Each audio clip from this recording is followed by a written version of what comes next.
ఇప్పుడు జగన్ గారు అంటే ప్రస్తుతానికి పార్టీలు ఉన్నారే కానీ ఏ రోజున ముఖ్యమంత్రి పదవి చేసిన ఆశలు లేవు, అభియోగాలు లేవు. ఇప్పుడు మనం ఆయన అనుకుని అంటకు కూడా మనం సరిపోము ఏంటి. ఇప్పుడు ఆయన వస్తే వాళ్ళ నాన్నగారు పట్టైనా ఈయన చేయగలరు అంతో కొంతో. ఇప్పుడు చూస్తున్న పరిణామాలు చూస్తున్నామంటే ఎవరి పార్టీ కులాలకి వీటికి అనుకూలంగా మాట్లాడుకుంటూ వీడి మీద ఆడి మీద ఈడని చెప్పేసి కంప్లైంట్లు చేసుకోవడం తప్పితే ఇది లేదు ఏంటి. ఒక విధంగా ఏంటంటే ఇప్పుడు జగన్ గారు వస్తేనే కొంచెం బాగుంటుంది. జగన్ గారు వస్తేనే కాదు ఏంటి, మన ప్రజలకు ఏది అనుకూలంగా ఉంటే అది వేయాలి. దాని గురించి ఏంటంటే జగన్ గారు వస్తేనే బాగుంటుంది. ఆయన ఎత్తున ఈసారి అంటే చంద్రబాబు గారిని చాలాసార్లు చూసాం కాబట్టి సీఎం కింద ఈ ఒక్కసారి వైఎస్ఆర్ రాజు గారు ఆయన తరఫున ఆయన నాన్నగారు లేరు కాబట్టి జగన్ గారు కనుక ఒకసారి వస్తే ఆయన కూడా ఒకసారి సీఎంగా చూస్తే బాగుంటుందని అన్నారు. అంతే. పవన్ కళ్యాణ్ గారు అంటే పవన్ కళ్యాణ్ గారు ఓన్లీ సినిమా ఫీల్డ్ తప్ప కానీ రాజకీయం పరంగా అంటే కొంచెం టైం పడుతుంది. అంతే. 25% జరిగింది అంతే. ఎక్కడ చూసినా రోడ్లు మెయిన్ రోడ్లు చేయలేదు. చేశారంటే పల్లెటూరు డెవలప్మెంట్ చేశారే తప్ప కానీ మెయిన్ రోడ్లు మటుకి డెవలప్ చేయాలి. అదొకటే మెయిన్. అది ఎవరైతేనే మనం మంచి చేస్తే బెటర్ అన్న. మళ్ళీ ఈసారి జగన్ గారిని చూస్తున్నాం, మరి ఏదో చేస్తాడని మంచిదనని. ప్రజెంట్ జరిగినాయి, మరి 90% జరిగింది, ఇంకా 10% కూడా జరగాలి.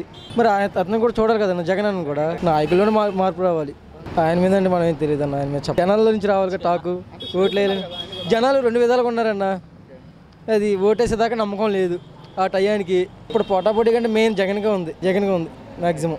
వైఎస్ఆర్సీ చెప్పేదోటి చేసేదోటి. ఆయనంతా ఎలా ఉంటుందంటే ప్రముఖ రాజకీయ పొలిటీషియన్ మాకియావెల్లి చెప్పినటువంటి రాజకీయ నాయకుడికి 12 సూత్రాలు ఉన్నట్లు కల్పనా చాతుర్యం ఎక్కువ ఆయన దగ్గర. అంటే ఆ ప్రచారం ఆర్భాటం ఎక్కువ. ప్రజల యొక్క పరిపాలనలో అంటే పరిపాలించే విధానంలో అడ్మినిస్ట్రేషన్ మాత్రం ఒక 5% మాత్రమే ఉంటుంది. మిగతా 95% అంతా అడ్వర్టైజ్మెంట్ ఆర్భాటాలు ఎక్కువ. అది అభివృద్ధి అనేది ఒక 5% జరిగిందని చెప్పుకోవచ్చు. 95% కుంటుపడిపోయింది. సామాన్య ప్రజలైతే చాలా దెబ్బతిన్నారు. ఎవరికి ఏ విధమైన లబ్ధి లేదు. రైతు రుణమాఫీ లేదు, డ్వాక్రా రుణమాఫీ లేదు, తర్వాత వ్యవసాయ రంగానికి సంబంధించిన రుణమాఫీ లేదు. గోల్డ్ అన్నాడు, బాబు వస్తే జాబ్ అన్నాడు, నిరుద్యోగ వృత్తి అన్నాడు.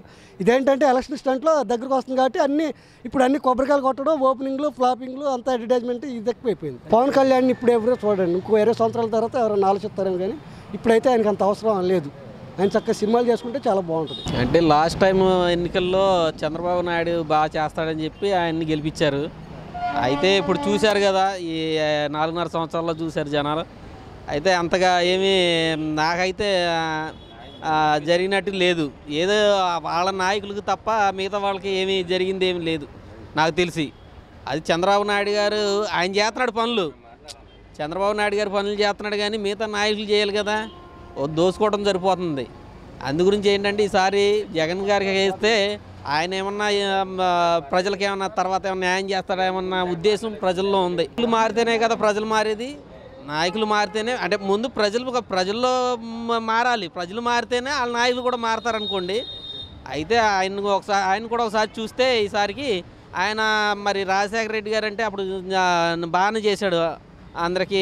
ఏదైనా కానీ రైతులకు కానీ ఏదైనా ఆరోగ్యశ్రీ విషయం కానీ ఏదైనా కానీ సామాన్య ప్రజలు బాగానే చూశాడు. ఆ టైపులో ఏమన్నా చేయగలడేమన్నా నమ్మకం ప్రజల్లో ఉంది. ఈసారి మాత్రం జగన్ గారు మాత్రం సీఎం చేయాలని అనుకుంటున్నారు జనం. పవన్ కళ్యాణ్ గారు వచ్చారంటే ఆయన ఇప్పుడు వచ్చి నేను చేస్తాను అంటే ఆయనకి అనుభవం తక్కువ. ఆయన అంతగా ఎవరు అంత ఇది రాజకీయంగా అంత ఏమి ఇచ్చేయరండి. ఈసారికి అయితే ఆయనకి ఏమంత ఇది ఉండదు. ఈ టీడీపీ ఈ వైఎస్ఆర్సీపీ మధ్య పోటీ ఉంటుంది. ఈ వీడియో గనుక మీకు నచ్చినట్లయితే లైక్ చేయండి, షేర్ చేయండి. మరిన్ని వీడియోస్ కోసం మా ఛానల్ను సబ్స్క్రైబ్ చేయండి.